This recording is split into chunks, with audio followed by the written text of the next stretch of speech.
I'm Paul DiGiuseppe, Manager of Service Training with Max Worldwide, the Mobile Air Conditioning Society, and we're going to cover mobile air conditioning system components and their functions. Here's a graphic of a typical mobile AC system, and there are a few different types of systems that are being used on vehicles today, and we're going to discuss those in a little greater detail a little bit later on.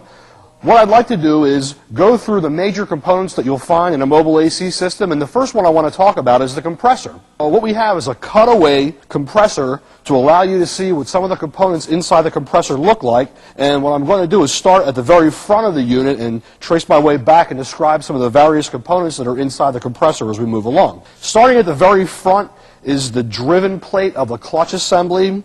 This is the drive plate of the clutch assembly. When the clutch, which is essentially an electromagnet, receives current through a relay, and on most vehicles today, the relay would be commanded by the PCM, the electromagnet will engage the clutch, causing the drive plate to engage the driven plate, and when that occurs, the compressor will start to spin. As you can see right here, you can see both the drive plate and the driven plate are spinning together.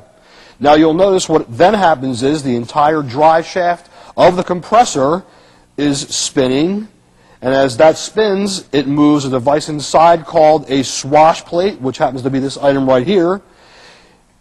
In mesh with or connected to the swash plate are the actual piston assemblies, and here's a piston assembly we're looking at right here. This entire device right here is a piston assembly. It has actually two pistons connected to it, one right here and one right here.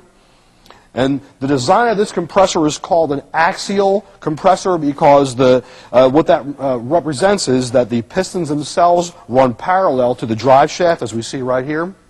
As the compressor spins, the pistons move up and down inside the cylinders like this. On either end of the pistons, there is a valve plate, and the valve plate contains a suction valve and a discharge valve. A low-pressure vaporous refrigerant is drawn through the suction valve into the compressor. The piston compresses the vapor into a high pressure. It exits the discharge valve, and representing right here are the cool suction side of the compressor and the warm or the hot discharge side of the compressor, represented by the blue and the red.